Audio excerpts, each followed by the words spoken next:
Hi guys, welcome back to another video. Today is Q&A day.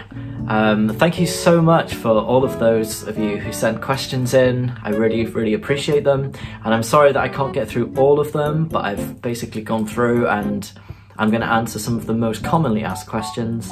If I don't actually answer your question, then don't worry, I'll be doing another Q&A in the future. So let's dive in and have a look at the first question. How are your eyes now? In fact, this is the one that I get asked the most, and it's so heartwarming to know that all you guys care about me and are looking out for me all the time. A lot of you who are new to this channel may not know, but I actually have a genetic eye disease called retinitis pigmentosa, which basically, in some cases, and probably my case, can lead to total blindness. I've had it since I was a kid, but it's gradually getting worse with every passing year, and recently it's been getting worse more quickly. The doctor told me about a year ago that I've got 5 years left to see, and who knows if they're right or not, but I'm, making preparations and just living life to the fullest as best I can. My eyes aren't good. They're not good, to be honest. Over the past sort of 12 months, I've had gradual deterioration. But I'm still adapting, I'm still getting used to it. A few weeks ago I had to go to the hospital because I lost quite a bit of vision suddenly, and I went to the hospital and they said, oh, you've got signs of retinal bleeding, evidence that there's been a small tear in the retina or something, but they can't find a hole because my retina's, whereas it should be nice and pink and healthy, mine looks like a leopard skin, so it's not very clear for them to see. They just said, please go away and we'll see if it gets worse. If it does, then we'll come back and we'll have another look at it. But it hasn't got worse since then, so fingers crossed it won't. It's pretty hard for me to explain how I see, but I'm gonna try and show you with some other footage now.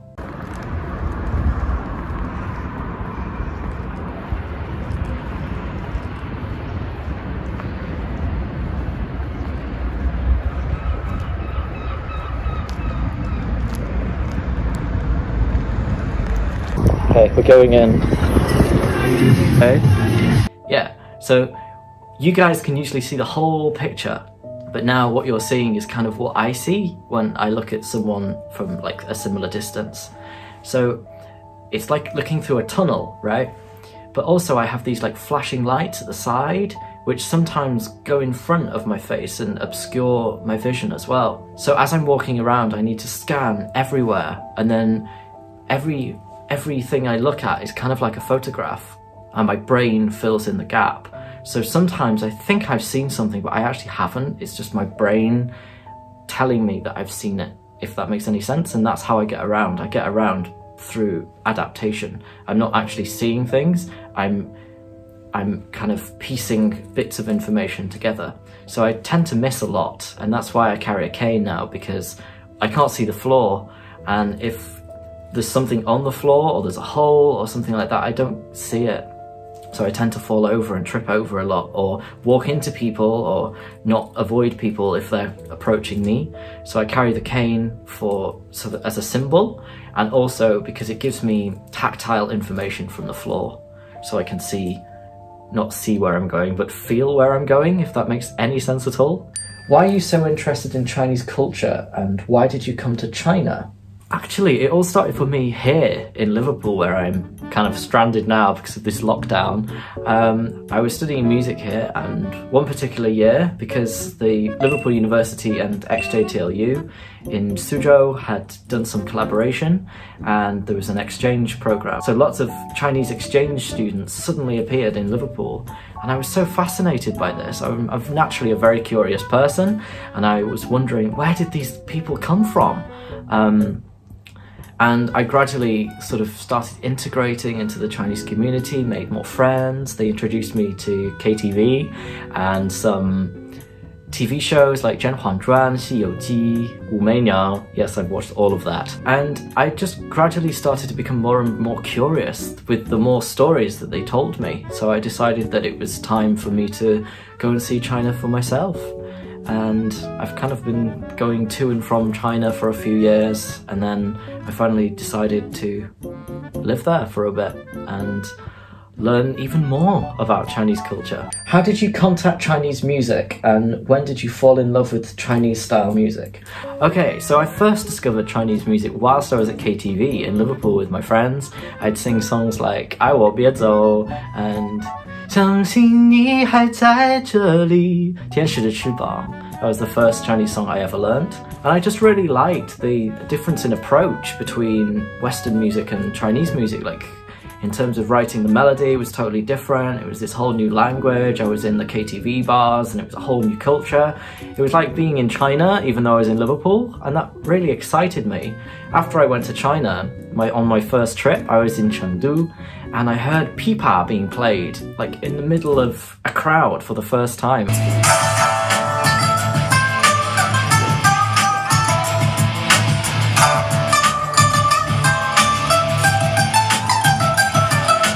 And I just found it amazing just how different it all sounded. And something that struck me was the fact that I'd seen Chinese instruments played before in the UK, but they were represented as kind of history or, you know, an ancient traditional culture, because, you know, they say pipa is thousands of years old and this hanfu is thousands of years old, and it makes you think, oh, okay, so it's ancient Chinese culture, it's not modern, kind of like Shakespeare, right? That kind of thing.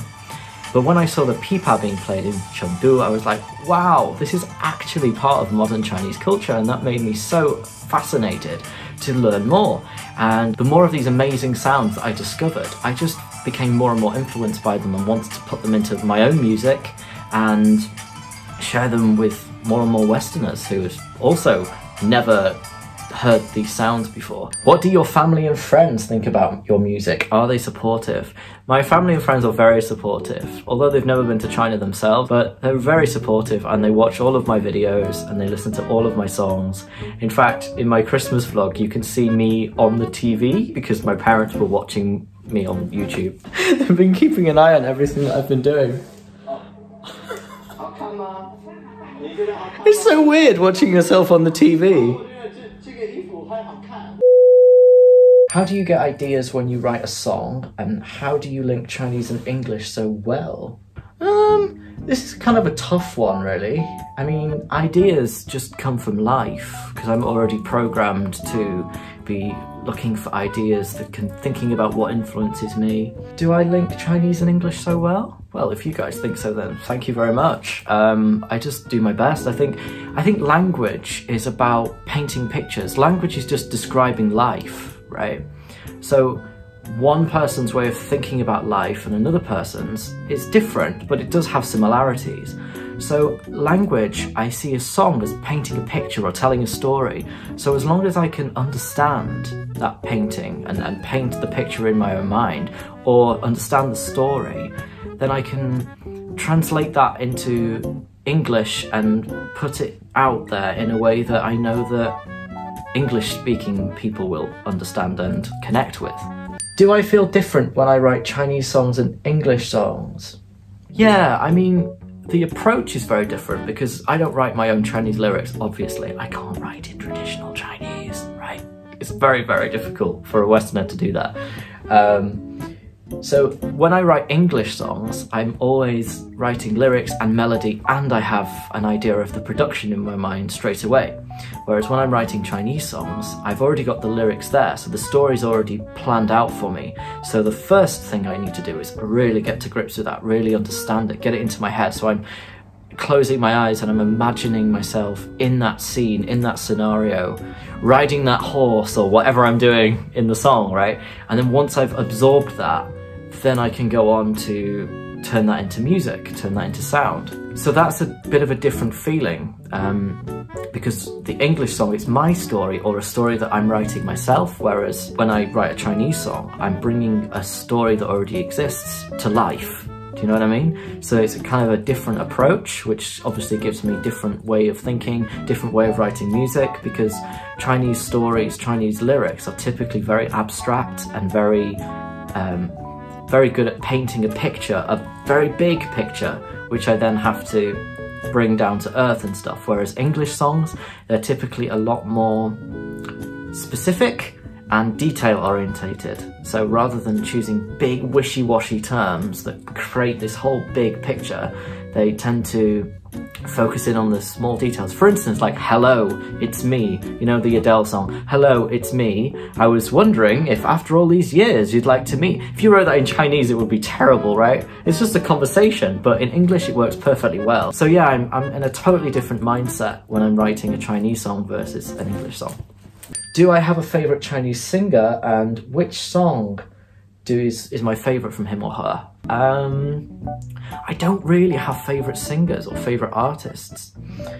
I tend to listen to the work, the story that one particular song is saying. But I do tend to find that there are artists that I like more of their songs than others. So for instance, like Jay Chou, I love Qi Li Xiao, and Eason Chen, I like Shi Nian, and Heyyyy, and I like Stephanie Sun.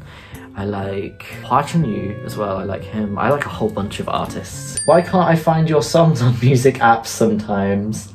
Actually, to summarise, it's basically copyright issues. There are times when I upload a song and it gets deleted by the system, but usually if you can't find the song, you can still find the video, so all is not lost. What Chinese things or which cultures are you most interested in? I think for me, I like the architecture. I really love the traditional architecture. I love the clothes. I love the music. What I love most is actually exploring those really local places and learning about the Minzu cultures, the Minzu Wenhua, because I find that so unique and so interesting and so local. Like, it's all part of Chinese culture, and it just made me realize just how many different types of Chinese culture there are, things that I'd never even thought of before. You know, like when I went to Lahu, I was playing instruments that they'd made themselves and they only appear in Lahu, and that's amazing. So to be able to take those instruments, those traditional instruments that even most Chinese people have never heard,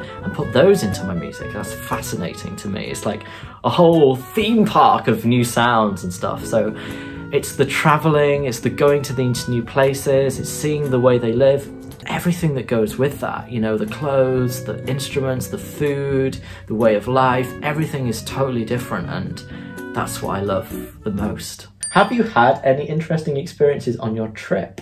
I think probably a funny story is when the first time I was traveling in China, I completely underestimated the size of China, and that is what shocked me the most.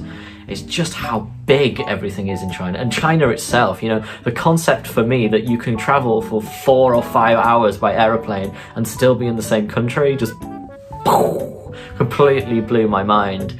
And also everything that goes with that. So the airports are huge, the shopping centres are huge, the roads are huge, and the train stations are huge. So this story starts where I was travelling with my friend and he was going, "Shaun, we need to hurry up. We need to hurry up. We're going to miss the train." I'm like, what are you talking about? This was in Shanghai, by the way. And I think we were going to Hongqiao to go to Nanjing or somewhere else. And he said to me, "Oh, we need to hurry up. We really need to hurry up. We only have 2 hours to get to the train station." I'm like, what?